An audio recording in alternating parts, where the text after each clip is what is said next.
भारतीय राज्यघटनेत मूलभूत कर्तव्यांचा समावेश करण्यासाठी कोणती समिती नेमण्यात आली होती? भारतीय राज्यघटनेत मूलभूत कर्तव्यांचा समावेश करण्यासाठी कोणती समिती नेमण्यात आली होती? भारतीय राज्यघटनेत मूलभूत कर्तव्यांचा समावेश करण्यासाठी सरदार स्वर्णसिंग समिती नेमण्यात आली होती.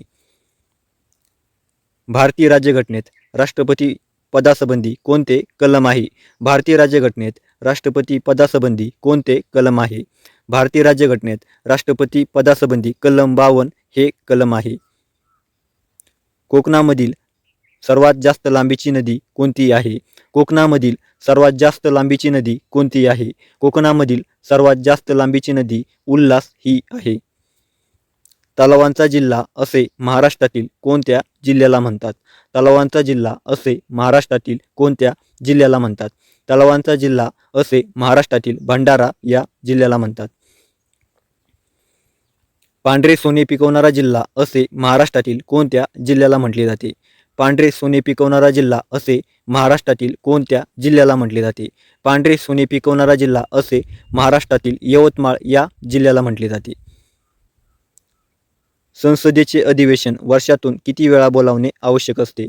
संसदेचे अधिवेशन वर्षातून किती वेळा बोलावणे आवश्यक असते? संसदेचे अधिवेशन वर्षातून 2 वेळा बोलावणे आवश्यक असते.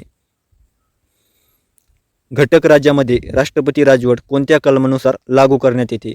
घटक राज्यामध्ये राष्ट्रपती राजवट कोणत्या कलमानुसार लागू करता येते? घटक राज्यामध्ये राष्ट्रपती राजवट कलम 356 नुसार लागू करण्यात येते. सुप्रसिद्ध मीनाक्षी मंदिर कोणत्या राज्यात आहे? सुप्रसिद्ध मीनाक्षी मंदिर कोणत्या राज्यात आहे? सुप्रसिद्ध मीनाक्षी मंदिर तामिळनाडू या राज्यात आहे आणि हे मीनाक्षी मंदिर तामिळनाडूमधील मदुराई या ठिकाणी आहे. देवीची लस कोणत्या शास्त्रज्ञाने शोधून काढली? देवीची लस कोणत्या शास्त्रज्ञाने शोधून काढली? देवीची लस एडवर्ड जेन्नर या शास्त्रज्ञाने शोधून काढली. ग्राम स्तरावरील जन्ममृत्यू निबंधक खालीलपैकी कोण असतो? ग्राम स्तरावरील जन्ममृत्यू निबंधक खालीलपैकी कोण असतो? ग्राम स्तरावरील जन्ममृत्यू निबंधक ग्रामसेवक हा असतो. महाराष्ट्र राज्यामध्ये पहिला डिजिटल जिल्हा कोणता आहे? महाराष्ट्र राज्यामध्ये पहिला डिजिटल जिल्हा कोणता आहे? महाराष्ट्र राज्यामध्ये पहिला डिजिटल जिल्हा नागपूर हा आहे. कोल्हापूर ते रत्नागिरी या दरम्यान कोणता घाट लागतो? कोल्हापूर ते रत्नागिरी या दरम्यान कोणता घाट लागतो? कोल्हापूर ते रत्नागिरी या दरम्यान आंबा घाट लागतो. नंदुरबार जिल्ह्याच्या सरहद्दीवरून कोणती नदी वाहते? नंदुरबार जिल्ह्याच्या सरहद्दीवरून कोणती नदी वाहते?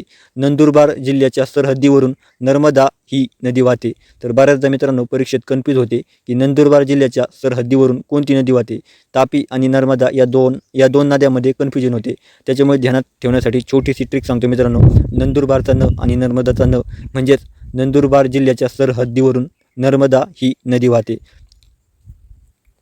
चित्रकूट हा धबधबा कोणत्या नदीवर आहे? चित्रकूट हा धबधबा कोणत्या नदीवर आहे? चित्रकूट हा धबधबा इंद्रावती या नदीवर आहे. महाराष्ट्रातील सर्वाधिक क्षेत्रफळाचा जिल्हा कोणता आहे? महाराष्ट्रातील सर्वाधिक क्षेत्रफळाचा जिल्हा कोणता आहे? महाराष्ट्रातील सर्वाधिक क्षेत्रफळाचा जिल्हा अहिल्यानगर हा आहे. पवन ऊर्जेमध्ये महाराष्ट्राचा कितवा क्रमांक लागतो? पवन ऊर्जेमध्ये महाराष्ट्राचा कितवा क्रमांक लागतो?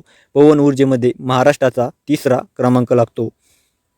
जनगण मन या राष्ट्रगीताची रचना कोणी केली होती? जनगण मन या राष्ट्रगीताची रचना कोणी केली होती?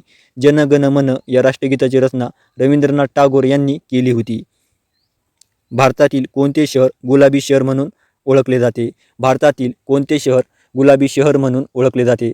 भारतातील जयपूर हे शहर गुलाबी शहर म्हणून ओळखले जाते.